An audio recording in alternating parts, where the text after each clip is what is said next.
trying to figure out exactly how to use it. But now we are ready, and we're going live.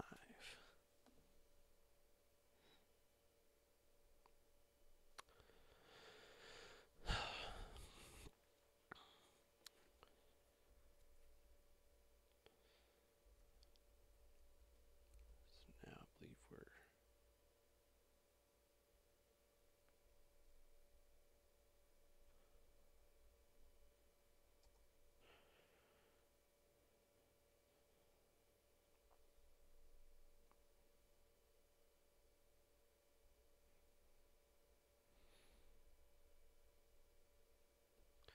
okay. So now we are live on YouTube. Live on YouTube. Live on you now.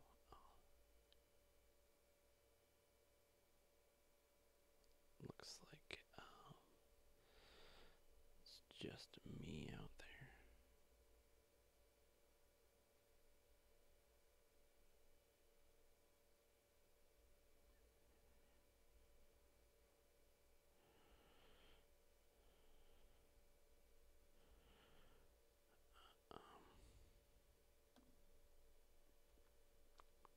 Trying to get a last few things set up, and then we'll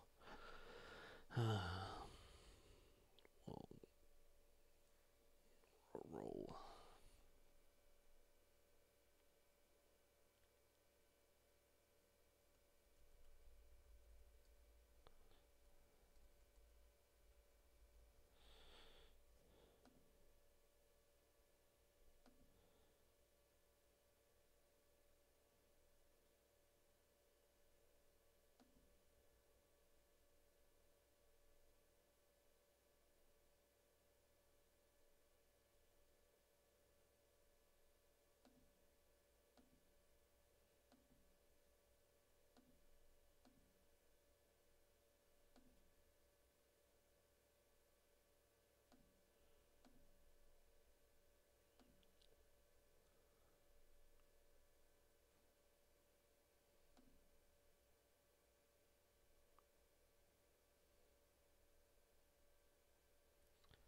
Okay, so now, wow, looks like it's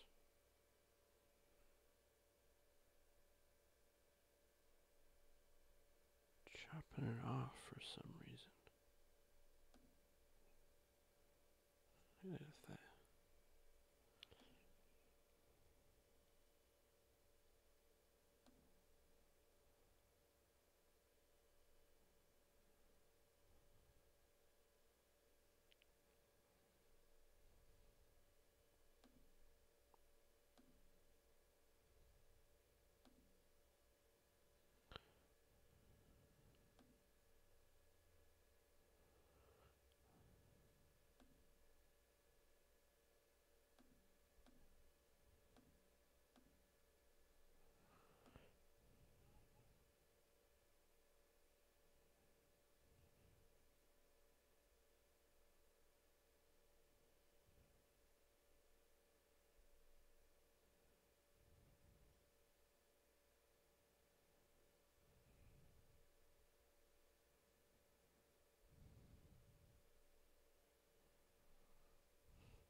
Okay, well, it's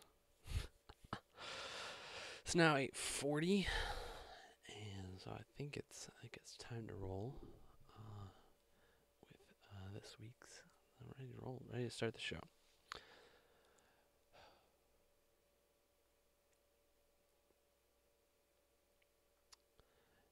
This is Pete's Tech Den, show number 25. We've made it all the way to a quarter century, I guess, quarter of a hundred. This is where we talk about take ways to take old tech and reuse it in new ways, specifically looking at like old computers and stuff like that. And then also just in general looking at how we can how we can do tech, how we can do cool things with technology, but on a very, I guess, limited budget, very cheaply. And then occasionally we'll dive into kind of the moral issues that technology presents, which especially when we get those, I come at it from a very Christian perspective, being a Christian, so bringing a lot of the Bible into it. We've had some really great shows around that.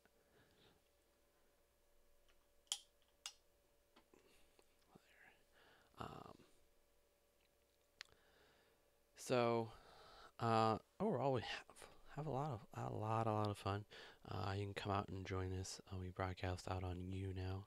There's a little chat room up there, or if you send something via the YouTube chat, I try to do a better job of watching that now.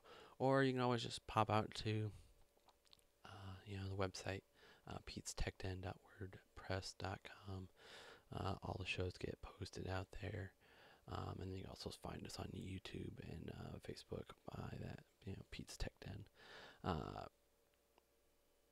But yeah, and shortly I'm going to be adding the website show, like when the next live show will be.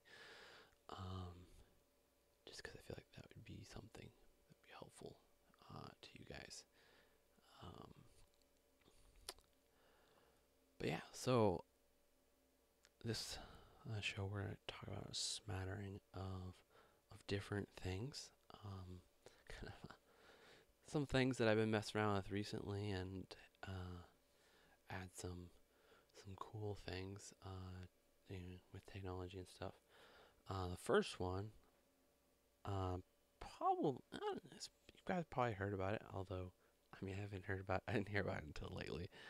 But it's this service called Open DNS, and you can set it up so that, well, okay, let's take a step back. DNS is basically domain name service.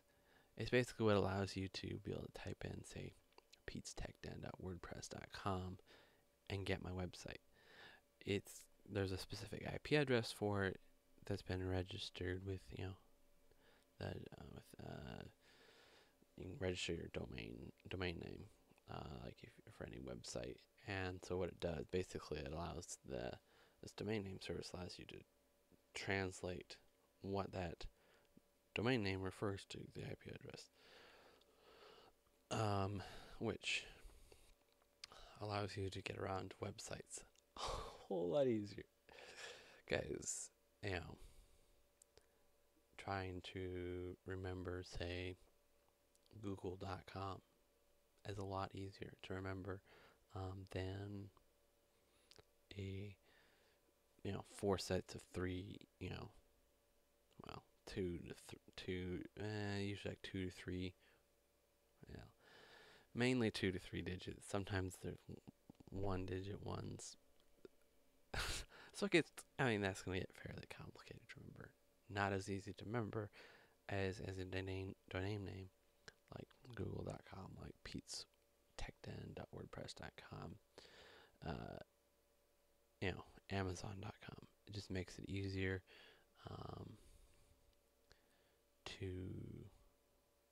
easier to remember. So a lot of times when you set up your modem, then your domain, your DNS just goes to the one that's provided by the ISPS. ISP, not ISPS. ISP, your internet service provider. You can actually, though, go in there and tell it to, it's usually on your router. It gets it from the modem. But you you can tell your router to say, hey, look at this other place for your DNS. And you can, it's pretty simple to find. You're basically looking for an IP address. But if you go out to, you know, OpenDNS.com, they have it right there on the web page. I think it's usually listed at the bottom of the web page. So you just have to scroll all the way down to the bottom, and then it's got the two IP addresses there, and you basically change it to that. Now it's like, okay, who cares? It's probably not going to notice a ton of difference. But the nice thing is you can actually set up an account with them, which is completely free. I have one set up out there because I think, yeah, it's pretty much just completely free. You can use it for like a business, and then I think you have to, for business, then you're talking about trying some cost there. But the nice thing with the free version is it allows you to add in some features like protecting yourself against like phishing attacks, where they're trying to get information from you, and also allowing you to set up like a filter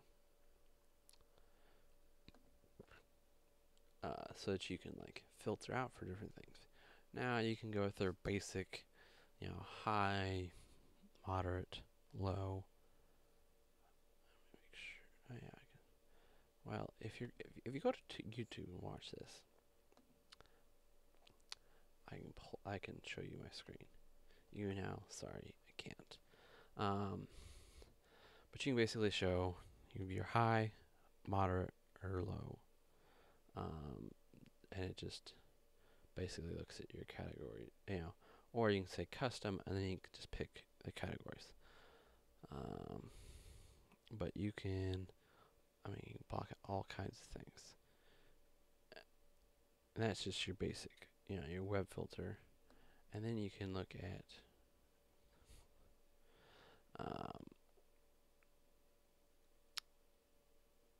you can do security and tell it to, you can tell it to protect against, like basic malware and bot protections. You can tell it to block suspicious responses. You can tell it to block phishing, that kind of stuff. I think you have to. No, you can basically set up like custom pages for when it blocks, or when people, whether it's just a generic block page, or whether it's blocking it because it's phishing, or you can set it up with like custom like contact admin forms. Kind of all kinds of interesting stuff. You can get stats, purge your DNS, and then you can also get it set up so that it'll automatically you can automatically update your DNS, your IP, because it kind of needs. That's the one thing it needs. It needs is the ability to. It has to know where it's filtering for. So it's basically looking for your, your IP, where's the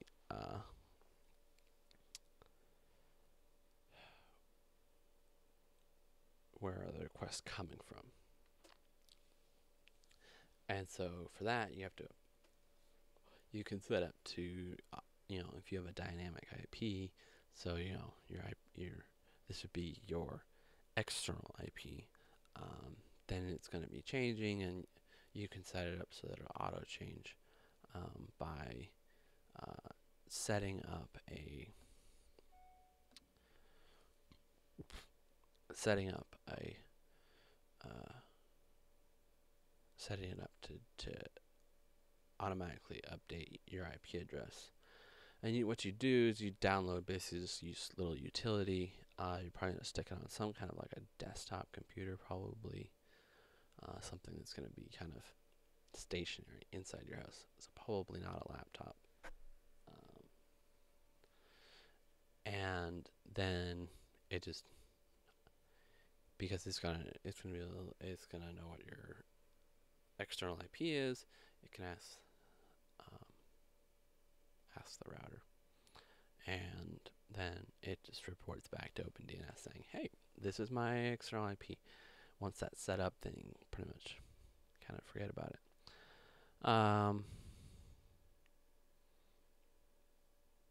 But yeah, that's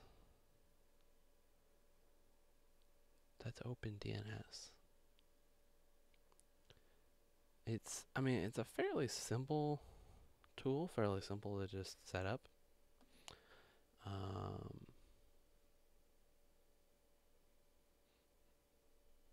Not a whole lot you have to do, but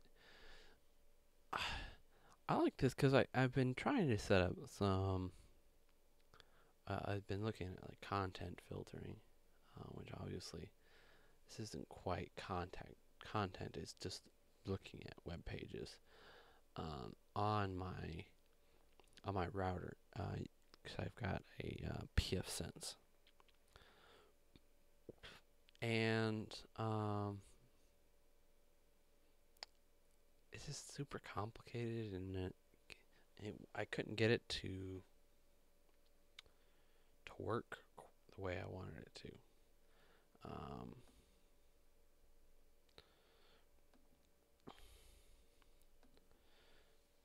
And kind of, I guess, it just frustrated me enough, so I just haven't worked on it in a while. But then I saw this product, OpenDNS, super simple to set up, and the nice thing, especially with like the security stuff, is it's actually blocking it before it even gets into your system. And so it's like, well, yeah, the router's great, but it can block it, but it's already in. And kind of the further you can block it out, block it before it even gets there, then the better you're gonna be. And so it's super simple to set up, and then not only does it provide this being able to filter out some of these web pages, so, end up going to some of these places, but also provides that extra layer of security, which I like. I like security. I like security a lot.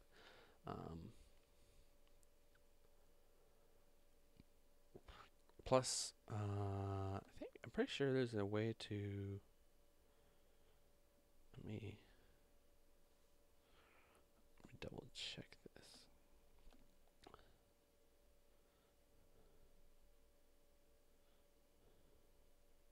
You can, yeah, they can also set it up and tell it domains always block this, never, always block this, or you can also add in never block this. And so, right there on the web content filtering page. So, I guess for me, it's really nice because it's, well, one, it's free. Two, it's really easy to set up. And then it has great functionality. And, does what it says. And,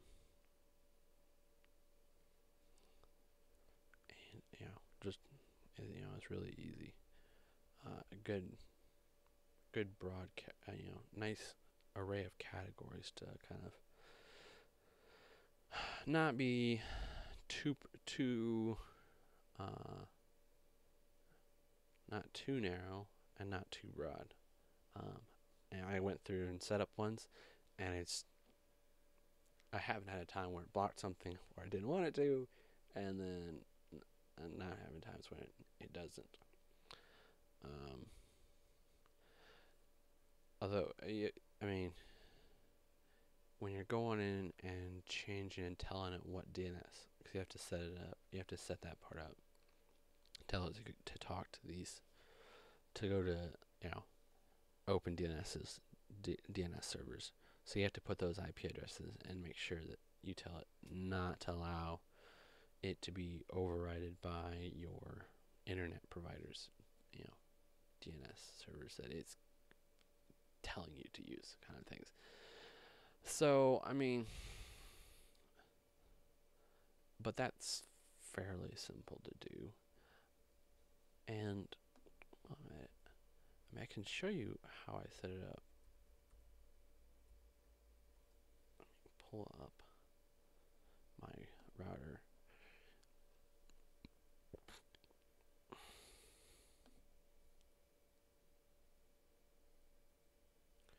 And we'll just switch over to it. Now here's it where you set it up. It's just in on your pfSense. Then you go up to System, General Setup. And so here you just put in your DNS servers, which those are the two for the OpenDNS. And then you say, you uncheck this box saying allow DNS server list to be overridden by DHCP/PPP on your WAN, which is basically your your ISPA. I'm struggling with these acronyms. ISP, your Internet Service Providers, IP address, or DNS servers. And then you can set up, let me see,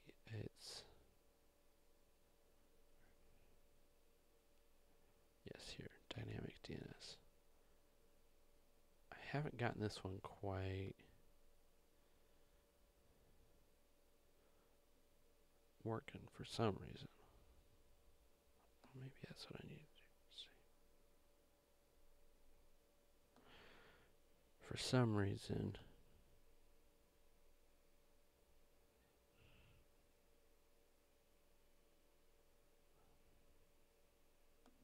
it doesn't want to update for some reason.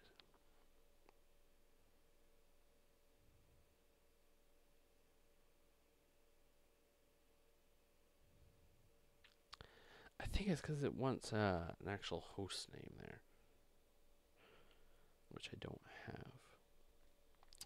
So if you were to get that, it would work.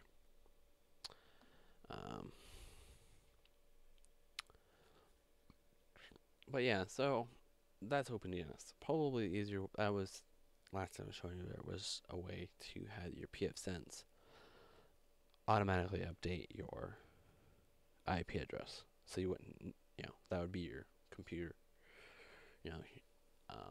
That would be, updating it. So, downloading little utility and sticking on a computer. They just have the utility for Windows and Mac. So, but I suppose if you could just spin up a Windows VM and VirtualBox, use that. Although that might be a little overkill for this, but having it update that would probably be the easier setup. But yeah, that's OpenDNS. Now the other thing I talked about earlier on an earlier show, because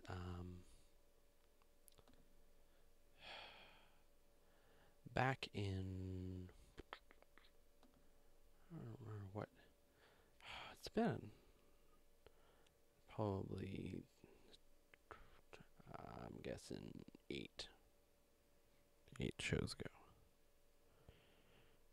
No, 11. Wow. When was that? So back in episode 14, which on April 8th,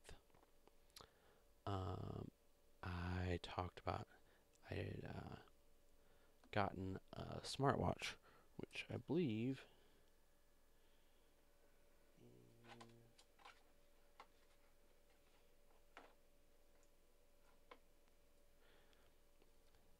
right here, this guy, this broken guy. But I've gotten another one. So here are the two. Oh my god.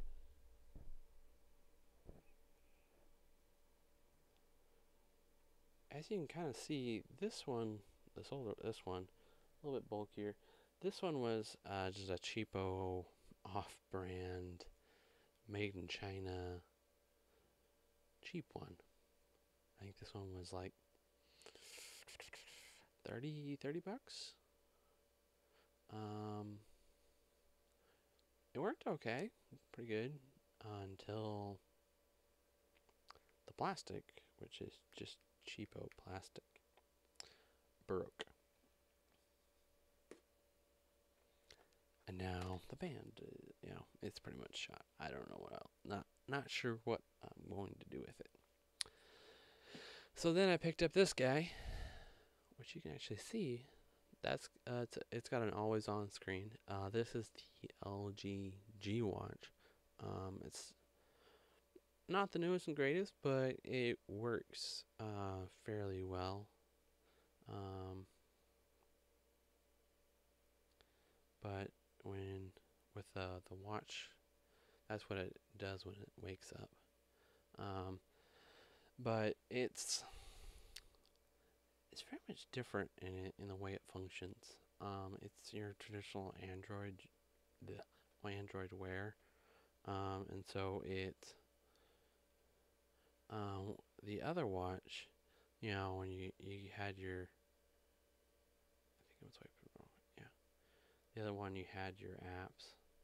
It was very much an app, is apps. This one is, very much, you can tell it's got like a plastic backing to it, but most of the case is metal. That's one of the things I looked for.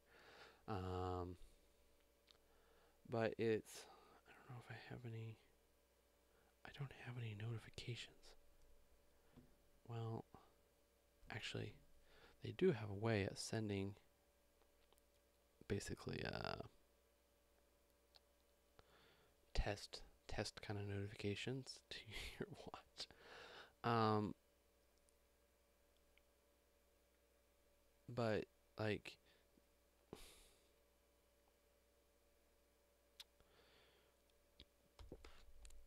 with that one, you could swipe through your apps and let's look back at my, I can scroll through all of my text messages or those kinds of things. This one focuses a lot more on just the most current, when you're getting notifications. So well,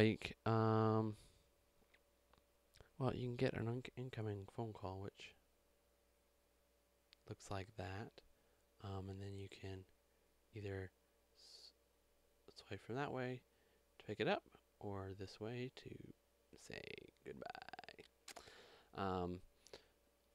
Unlike that one, it doesn't, as far as I can tell, it doesn't have a speaker. It doesn't have a way to essentially make the phone call through your watch. You have to use your phone.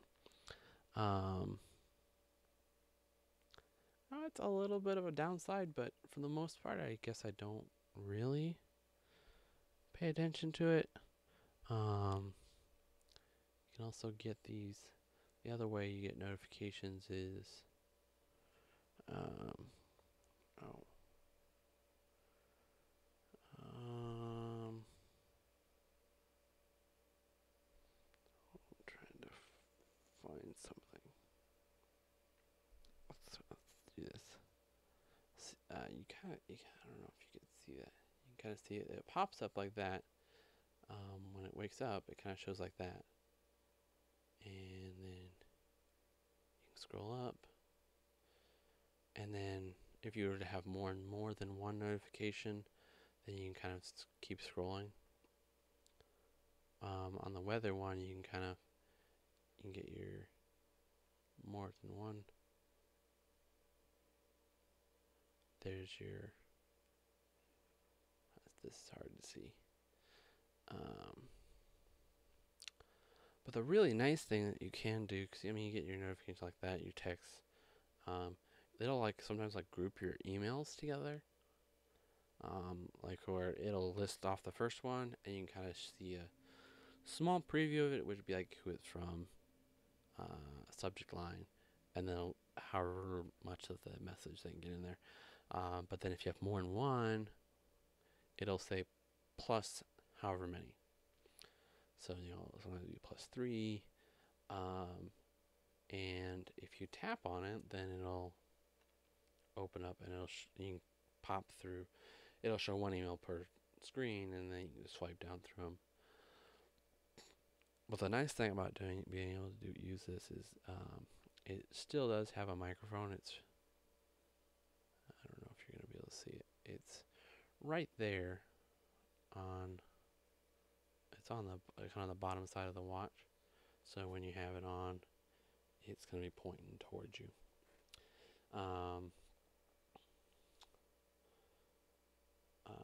But yeah, lost my train of thought. What I was talking about there. Oh, microphone. Yeah, you can do what you couldn't do on that one. Is you can do. You can talk to Google. You go "Okay, Google." Except I just had to wake it up. This is the one thing. It's it has to be awake. "Okay, Google." And then you can give it different messages, like send a text to somebody, or start a stopwatch, or play music, or take a note, or remind me, or send me my steps, email somebody. You can ask it about your agenda today. You can tell it, hey, navigate to the gas station nearby. Timer. You can set an alarm, show alarms, play music. So I like being able to just quickly respond, be able to see a text message on my watch, and then be able to go, "Okay, Google," and then respond back to the text right away. And then of course you can add apps to it. One that I really couldn't get sort of working on the other one, in conjunction with my Kodi. The app I use for my remote control, Yahtzee, which is really nice. They do have a app for the watch. So you got your 4 arrows, which basically do the same thing as if you had the remote. So skipping through stuff, or just moving, what's selected around. Or you can switch over to this by just swiping in from the right.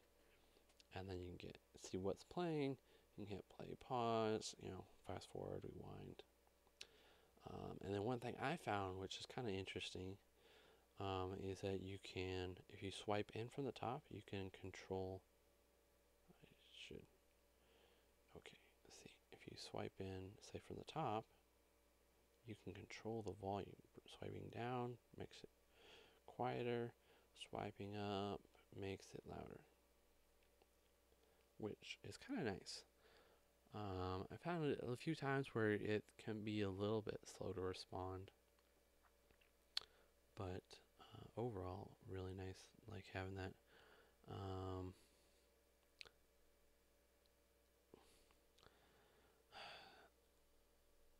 I mean, it does have a compass. It does have the find phone feature. I haven't used that a ton, but you can do that. And now my phone will ring.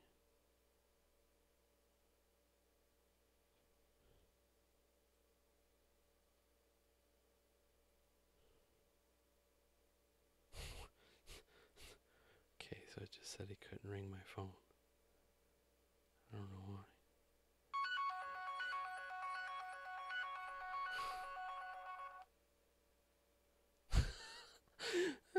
A little bit delayed, but okay.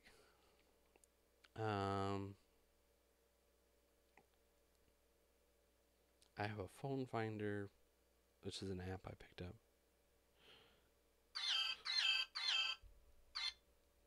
which obviously works a little bit better than the built-in. The one thing that I think that's, you can use the flashlight app, which it's fairly simple. It just takes your screen and turns it white. Then you can tap the screen and it turns it black, kind of turning it off. I've actually found it pretty nice, because, I mean, if you're wearing it like this, it's pretty easy to just turn like this and kind of walk. And so it's a pretty cool little watch. I think that's pretty much the only other feature that I use uh, fairly regularly is I got this app for now if I can find it. There it is. Sleep tracking, which allows you to kind of, with using your watch, track um, track how well you're sleeping and stuff like that, which has worked fairly well. You can like try it out for like 2 weeks, and then, which last time I checked, I think it's not 2 weeks in the way you would normally think 2 weeks. Okay, 2 weeks, from the time that I download the app. But last time I know, um, they um, they like base it on like how much you're using the app. So you have to track like actually 14 days of sleeping. Oh, or maybe not.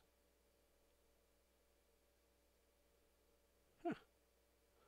Well, okay. That's what it looked like. But no, maybe it's just 2 weeks before you until, which I guess makes sense, because I just had last night where it didn't really track my sleeping, um, or at least it's not showing it,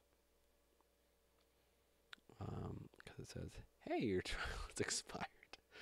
So to unlock it, it's like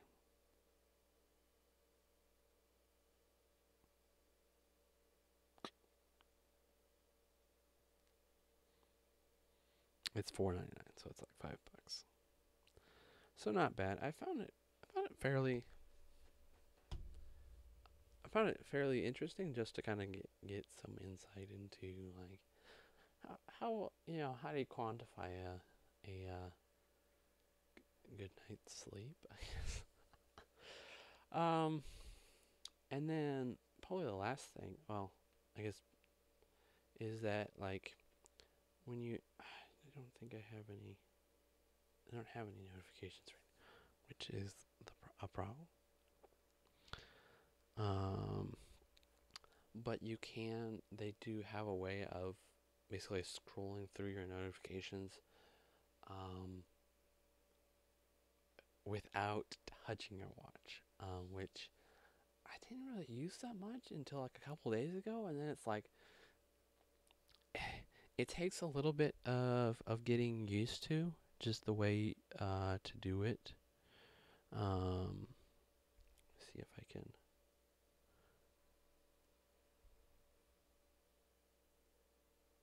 Okay, I don't know whether I'm gonna be able to do this. I don't know if I. I don't know. Okay, they're there. I don't know if. I wonder. 'Cause I have my watch on a little bit loose.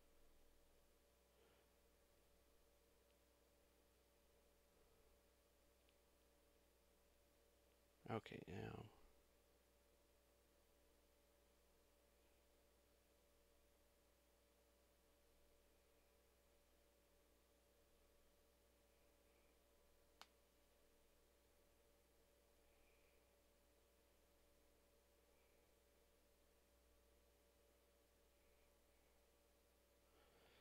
Okay, see if I can do this on camera. I can't. It's like I can do it. You can flick your wrist. I can't.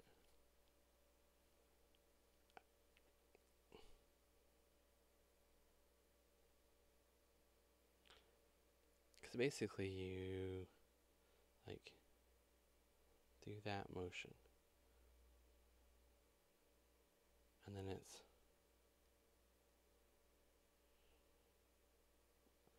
and then you do a.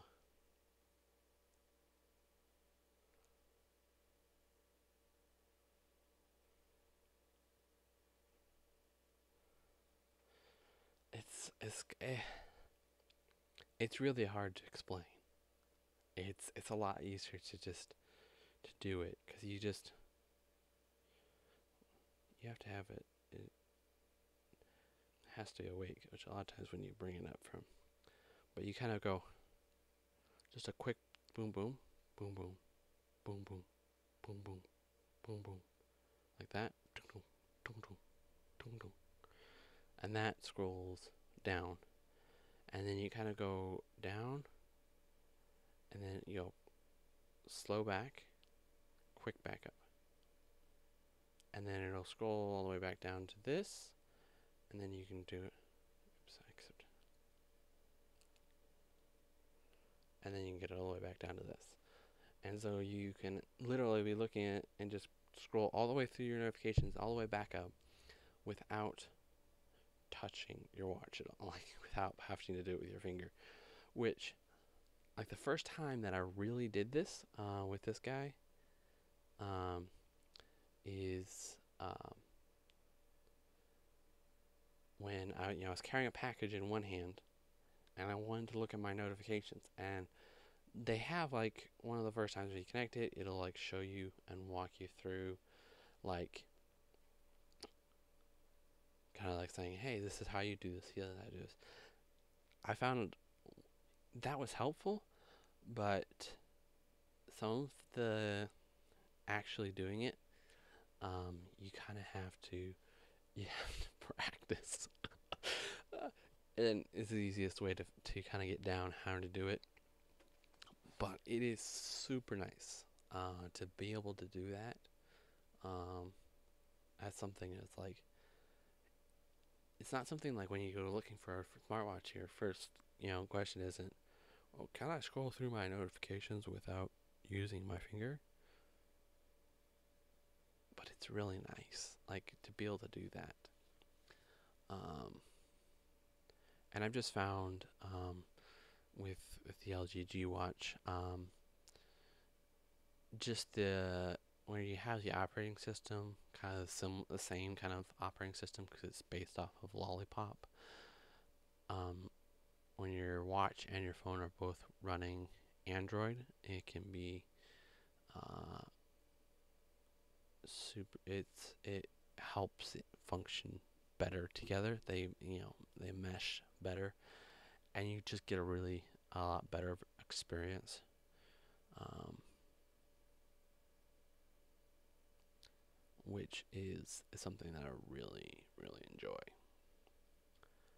Um, so I did pick this one up off of, it was used on eBay. So I picked this one up for like 60. So yeah, it's probably like 20 bucks more than that other one, but it's the quality of the build is a lot better, and the operating system that, the functionality that it provides is way better. And there's a whole bunch of like watch apps that like I don't have that you can add like additional functionality to it, um, which is super nice.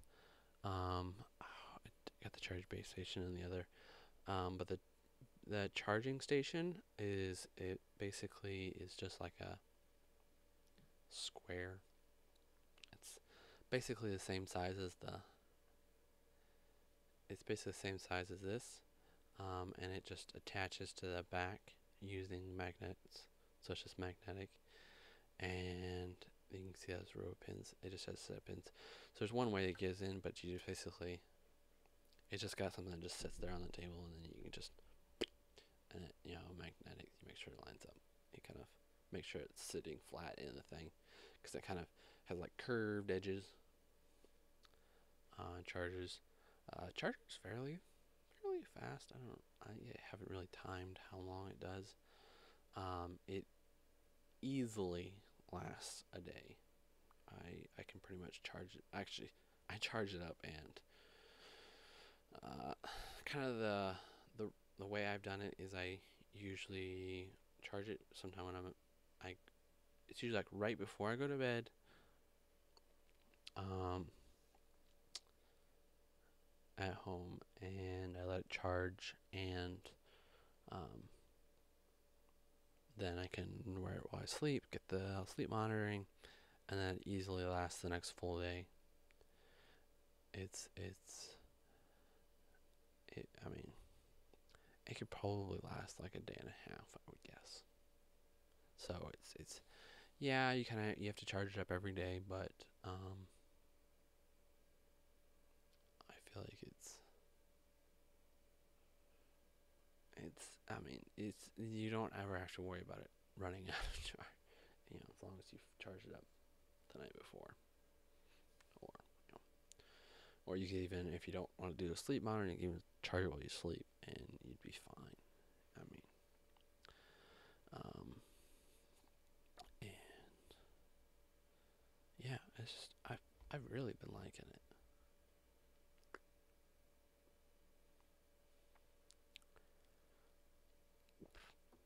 But that's that, and then the last thing, something I just picked up this last week. Yeah. In the way of being able to basically remote control your computer. I actually have this set up on my you can put it on your iPad, which that's actually my remote control for my Kodi. Um, you can set it up on your iPad, or I mean, they've got an Android app, so your phone. From what it sounded like, if you buy because it's one of these ones where you can, get some of the functionalities for free, or buy it, which I don't think it's. Let me just pull it up here. Yeah, to unlock the full version is $3.99. So $4, pretty cheap. But it basically allows you to remote control your computer. You've got like options here for, you know, make sure I can see this. Basic input, full keyboard, file manager, full keyboard media. I've been using mostly. Oh, this is kind of cool. Like you can actually just go look through all your files, media, where you can get, play, pause, fast forward, rewind, stop, volume controls. You can also get like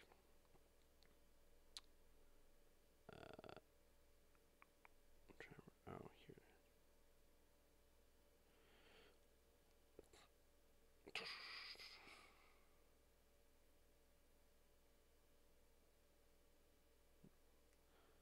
Trying to remember where you could. Well, I don't see there. But basically, you well, I can just go pull up their website. The app is called Unified Remote. The thing I like about it is that you can. It could be both Android and iOS, and because I'm in that kind of mixed environment, that makes a lot. It's like I use this on my media center computer, I guess is what you call it. That's got Kodi on it. Because I've got the Kodi app, Kodi remote apps that allow me to work on it, there. But if you wanted to, be able to have it, control outside of that, I usually have to pick up my wireless keyboard, which I've got a fairly nice one because it's a little tiny guy. It's got a built-in like trackpad too, and works fairly well.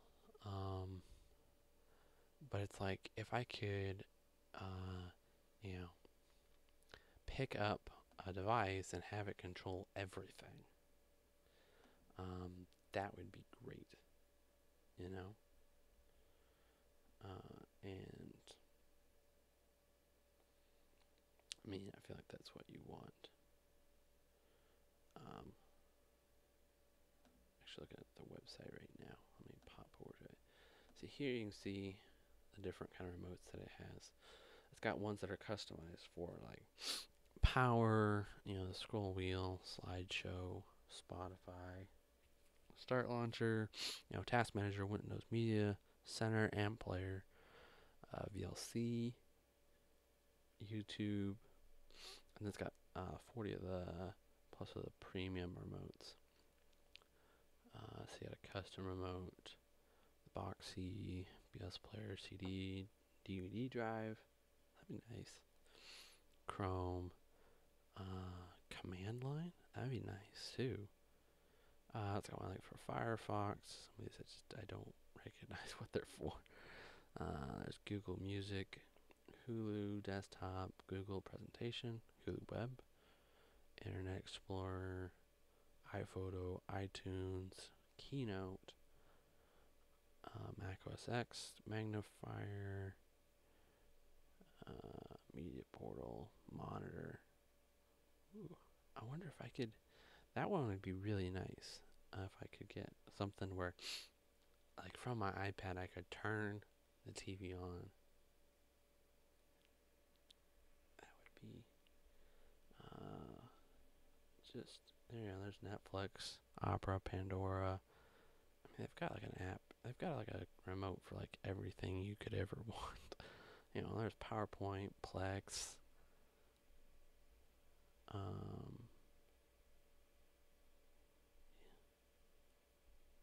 And they do have one for XBMC, which I assume would also work for Kodi, since Kodi's the newer version of XBMC. But yeah, so you can see those are the premium remotes, and then you got the basic ones, the 14 free ones.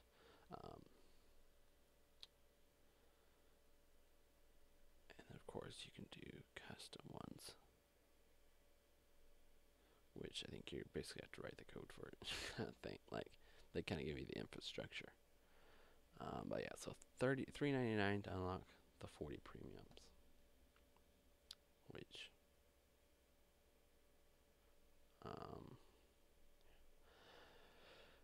but yeah, basically you have to do this download.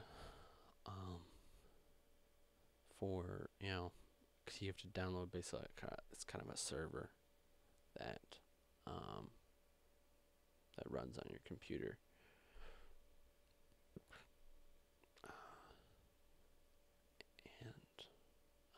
And I mean, I'm pretty sure. Well, now it's your.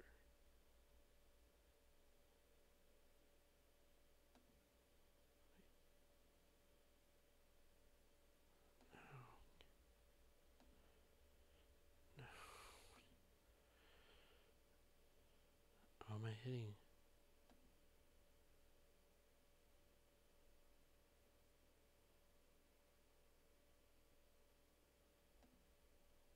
That's not the button I thought it was.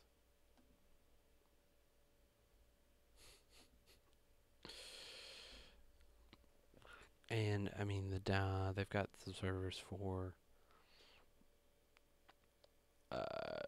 for Macintosh.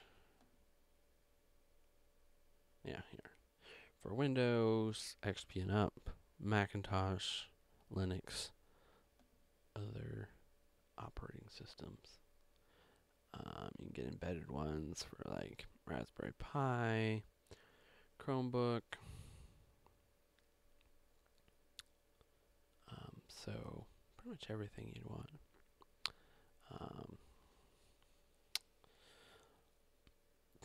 But yeah, so I mean, for free, it works pretty good. Guess I haven't even looked at the adding ones.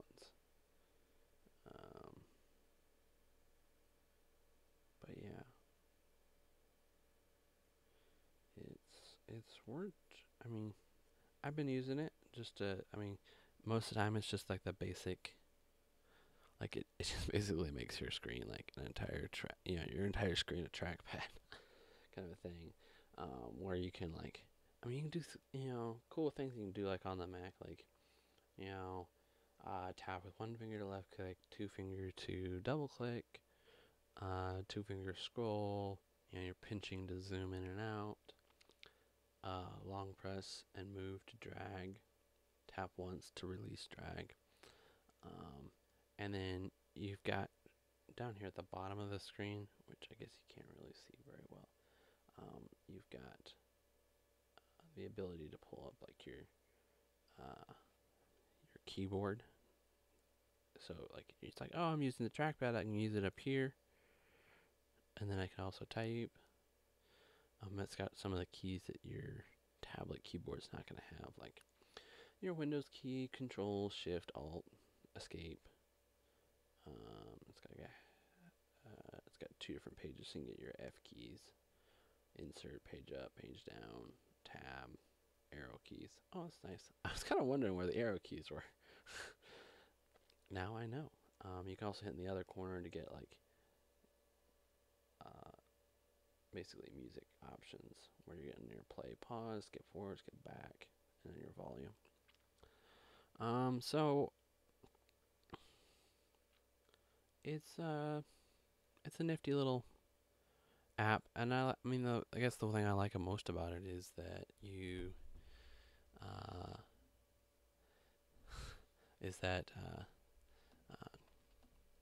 you can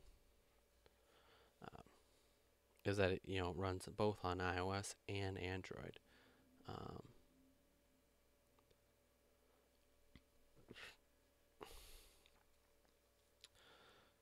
So, and I mean that's what it works for me is to. Now I may go out and buy it 'cause it would be really nice to be able to do to be able to have that XBMC app right there in the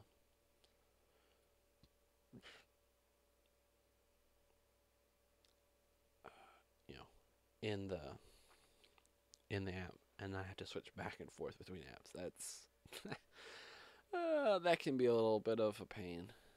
But I'll have to see what I decide to do with that. Also, I just want to kind of throw this out.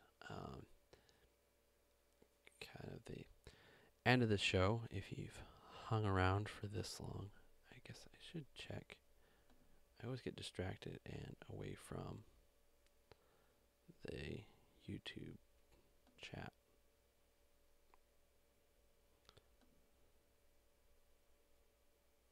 Um,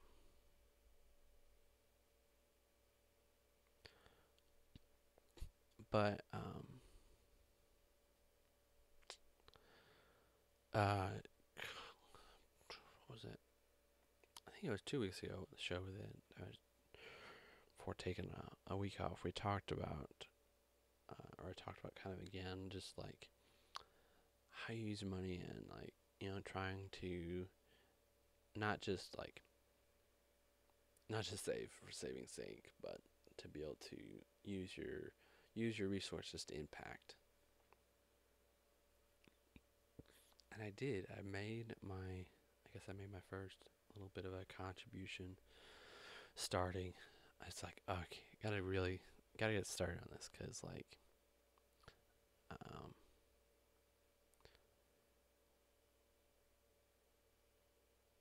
you know, because like, kind of, it's one of those things where it's like, once you get started, it's a little bit easier.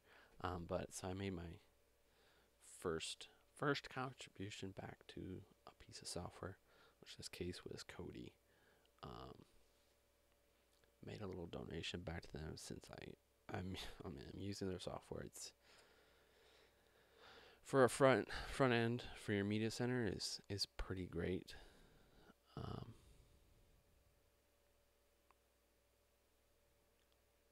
yeah, that was kind of the smattering of things that we wanted to cover today.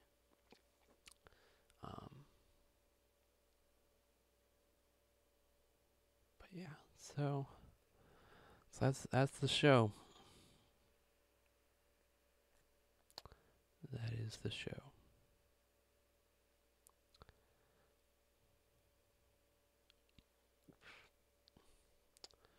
So that's it, and I might hang around for a little while, see if we can. If anybody has any questions, I'll make sure to. Actually, I gotta get better at these like show notes. That's what I gotta do.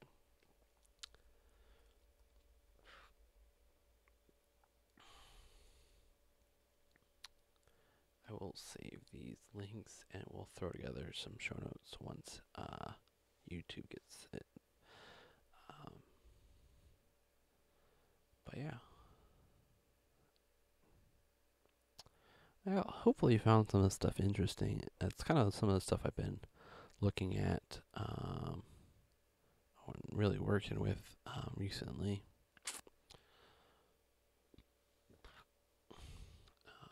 But yeah.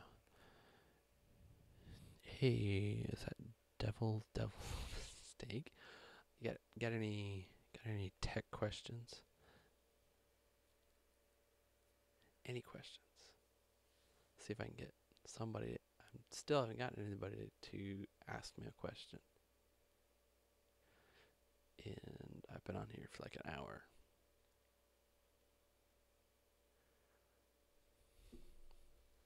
Still waiting.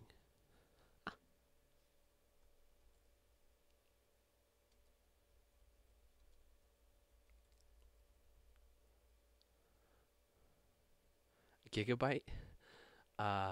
It's, well, if you're talking about gigabyte, not, because there's gigabyte and then there's gigabit. But a gigabyte it's used in it's a term for how much you can store on like a hard drive, or like a memory stick, like RAM for your computer.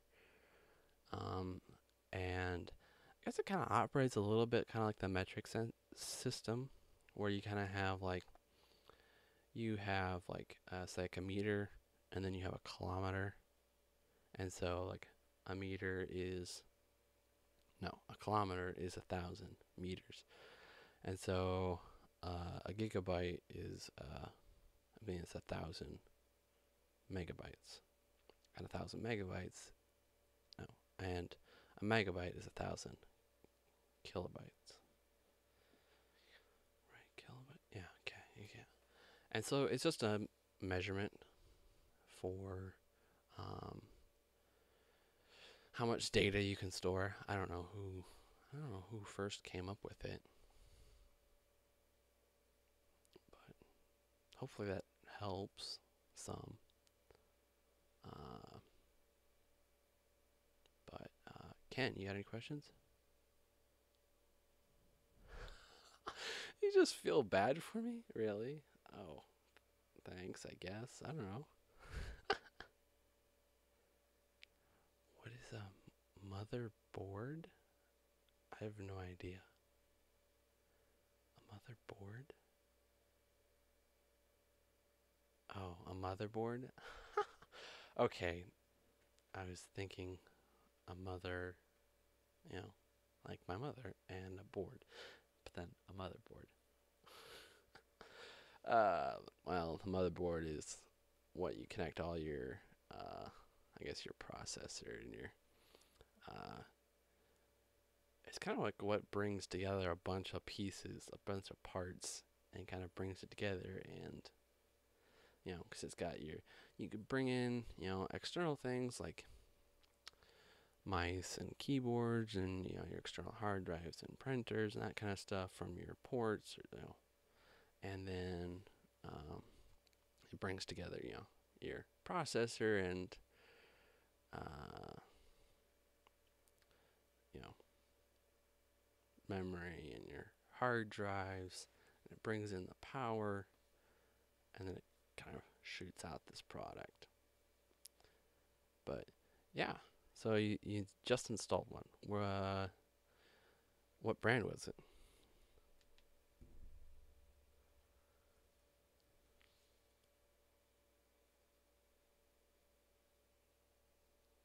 You still there? You still there? Devil's little mistake. What brand of motherboard did you install?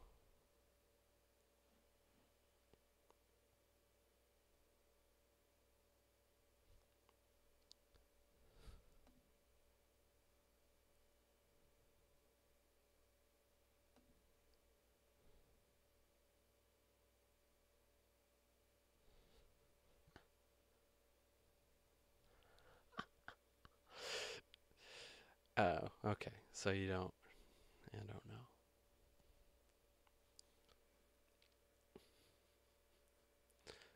So was it the first computer that you built, or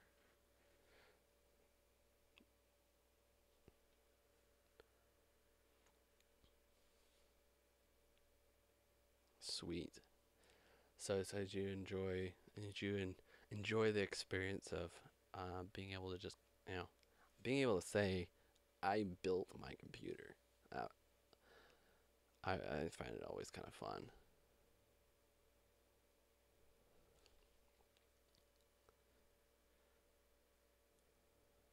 It was fun. I don't know. I love technology to begin with. So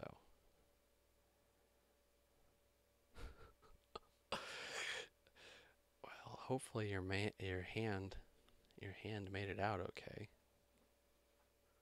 Um, but yeah, I just enjoy playing around with technology. Part of the reason I have so much technology in my apartment. I mean, I've got all kinds of computers. You have any old computers laying around? That'd be kind of because there's always kind of all kinds of fun stuff that you can do with like an old computer. Maybe since oh, I got a question. What operating system did you put on it? Did you put Windows? You put Windows on it?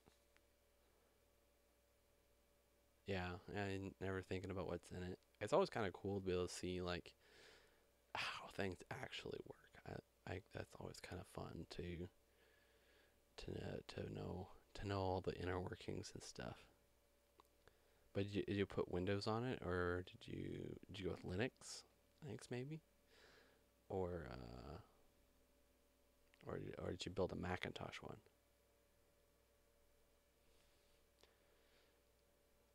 Did you put do you have Windows 10 on it yet? Did you go with Windows 10 yet?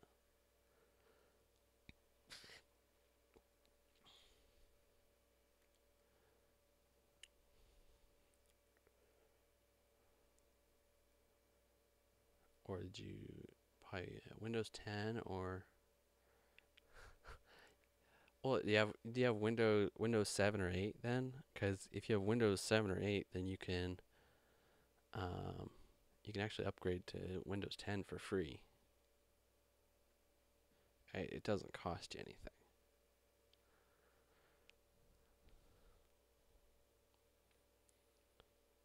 Although, I mean, I've heard it's been a little bit buggy. That you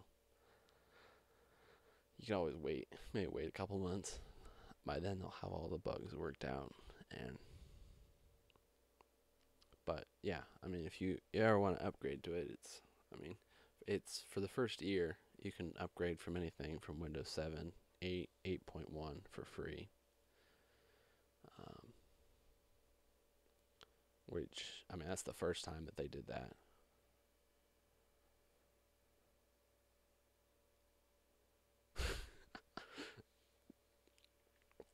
Well, it sounds like your brother's pretty nice. Building you a computer.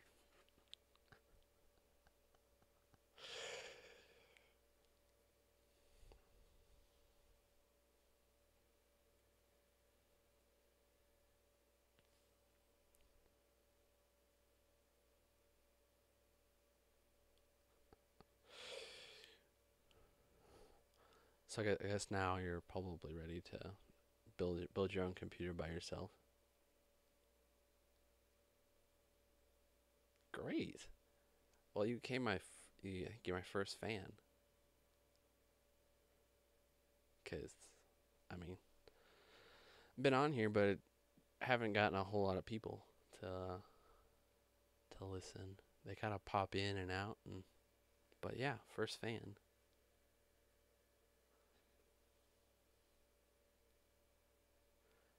Do you do you ever listen to like any podcasts or anything like that?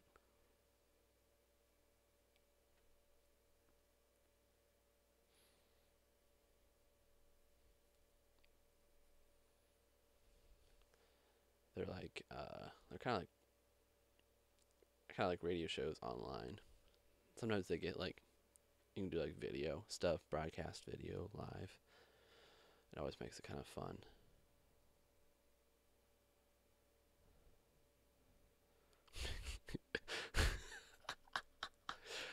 What podcast do you listen to? I'm kind of interested because I mean I've just started. I mean I just started listening to. I've probably in the last 6 months I just started listening to a bunch of podcasts. I listen to a bunch of like technology podcasts, but um, I listen to this one. It's about like it's like a newlywed couple that kind of talk about how their story started. Lots of funny stories. But that one's Suits and Scrubs because he's like in law school and she's either in nursing school or is graduating as a nurse. But I'd be interested in seeing what podcasts you listen to.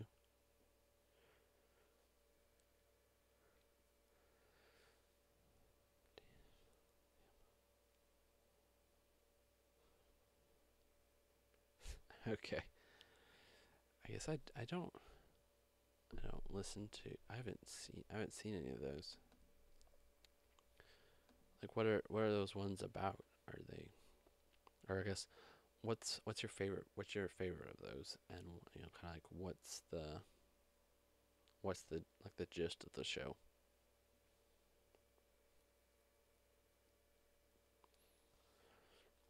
Because like I mean I always run out of podcasts because I only have like a few that I listen to right now.